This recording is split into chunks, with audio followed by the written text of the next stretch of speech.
ভোটের আগে অশান্তি, কোচবিহারের তৃণমূল নেতা গ্রেপ্তার। কোচবিহারের ব্লক তৃণমূল সভাপতি তাদের হক গ্রেপ্তার।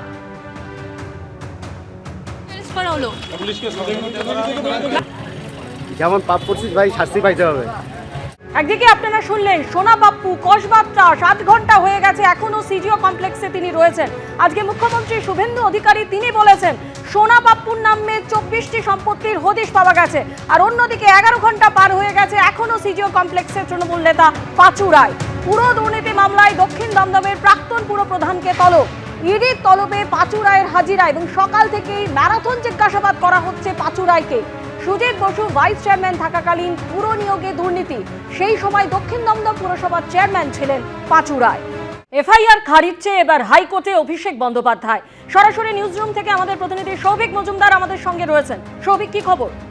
দেখো, তৃণমূল সাংসদ অভিষেক বন্দ্যোপাধ্যায় তিনি কলকাতা হাইকোর্টে এফআইআর খারিজের আবেদন নিয়ে এসছেন। মূলত যখন ভোটের প্রচার চলছিল, অর্থাৎ নির্বাচনের প্রচার চলছিল, সেই সময় তার একাধিক বক্তব্যের মাধ্যমে তিনি হিংসা ছড়িয়েছেন। এই মর্মে গত 15ই মে বিধাননগর থানায় একটি এফআইআর দায়ের হয় এবং সেই এফআইআরের ভিত্তিতেই তিনি কিন্তু কলকাতা হাইকোর্টে এসছেন এবং আজকেই তিনি মাননীয় বিচারপতি সৌগত ভট্টাচার্যের দৃষ্টি আকর্ষণ করেন। মাননীয় বিচারপতি সৌগত ভট্টাচার্য এই মামলা দায়ের করার অনুমতি দিয়েছিলেন এবং সেই মর্মেই কিন্তু এই মামলা দায়েরের যে প্রক্রিয়া ছিল সেটা সম্পন্ন হয়েছে এবং আগামী 21শে মে এই মামলার বিচার প্রক্রিয়া কলকাতা হাইকোর্টে শুরু হতে পারে। এবার পশ্চিম মেদিনীপুরের ছবি আপনাদের সামনে রেখেছি, যেখানে দুর্নীতি ও তোলাবাজির অভিযোগে গ্রেফতার করা হয়েছে দাসপুরের প্রাক্তন তৃণমূল বিধায়কের ছেলেকে। দাসপুর 1 নম্বর পঞ্চায়েত সমিতির কর্মাধ্যক্ষ কুমারেশ ভূঁইয়া, তাকে গ্রেফতার করেছে পুলিশ। কুমারেশ ভূঁইয়া প্রাক্তন বিধায়ক মমতা ভূঁইয়ার ছেলে। গ্রেফতারির পর তাকে লক্ষ্য করে চোর স্লোগান দিলেন স্থানীয়রা।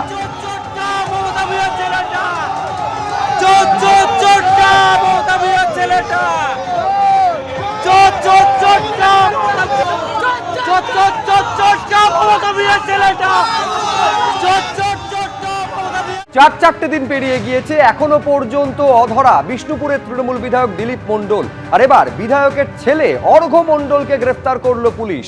বিধায়কের ছেলের কাছ থেকে মিলেছে আগ্নেয়াস্ত্র, পাওয়া গেছে 4 রাউন্ড কার্তুজ, বাজেয়াপ্ত করা হয়েছে একটি গাড়িও।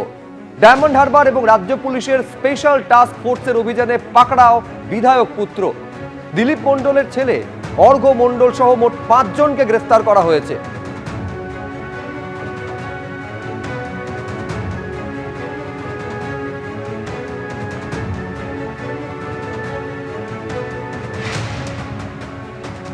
এটা হচ্ছে সেই সিসিটিভি ফুটেজ আপনারা দেখতে পাচ্ছেন, যেখানে পুলিশ এসে পৌঁছানোর আগে একেবারে লুকিয়ে লুকিয়ে পালাচ্ছেন বিধায়ক দিলীপ মণ্ডল।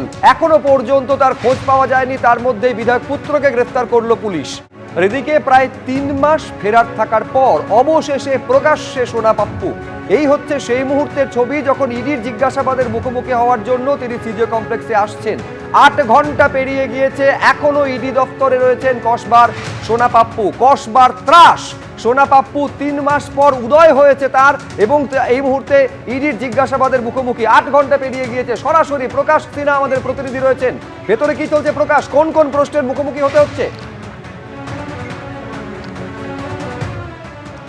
দেখো, দফায় দফায় জিজ্ঞাসাবাদ চলছে। 8 ঘন্টা হয়ে গেছে, 3 দফার জিজ্ঞাসাবাদ ইতিমধ্যেই কিন্তু শেষ হয়েছে। কিন্তু যেটা ইডি সূত্রের খবর বা ইডির আধিকারিকরা দাবি করছেন যে সোনা পাপ্পু সে কিন্তু তথ্য গোপন করছে, তদন্তকারী অফিসারদের বিভ্রান্ত করার চেষ্টা করছে। মূলত ওর কাছ থেকে যখন জানার চেষ্টা করছেন ইডি আধিকারিকরা যে জয়েশ কামদার, তোমার মনে থাকবে তার বাড়িতে অর্থাৎ সোনা পাপ্পুর বাড়িতে যেদিন তল্লাশি অভিযান চালানো হয় সেদিন জয়েশ কামদারের বাড়িতেও তল্লাশি অভিযান চালানো হয়েছিল এবং জয়েশ কামদারের যে ব্যাংক অ্যাকাউন্ট সেখানে কিন্তু সোনা পাপ্পুর সঙ্গে লেনদেনের কথা সামনে এসছে।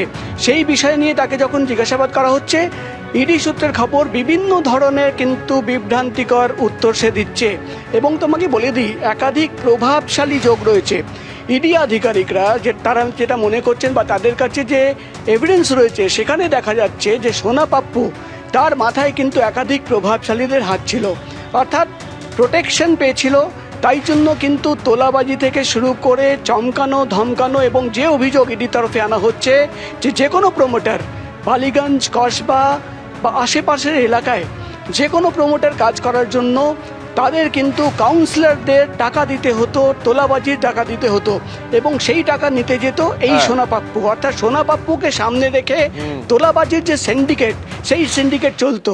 এই নিয়ে যখন তাকে প্রশ্ন করা হচ্ছে, সে কিন্তু প্রশ্নের উত্তর এড়িয়ে যাচ্ছে। একেবারে একাধিক প্রশ্নের উত্তর ইডি আধিকারিকদের এড়িয়ে যাচ্ছে সোনা পাপ্পু, এবং এখনো এই জিজ্ঞাসাবাদ পর্ব চলছে। আপাতত প্রকাশ, তোমায় ধন্যবাদ। এবিপি আনন্দ, এগিয়ে থাকে, এগিয়ে রাখে।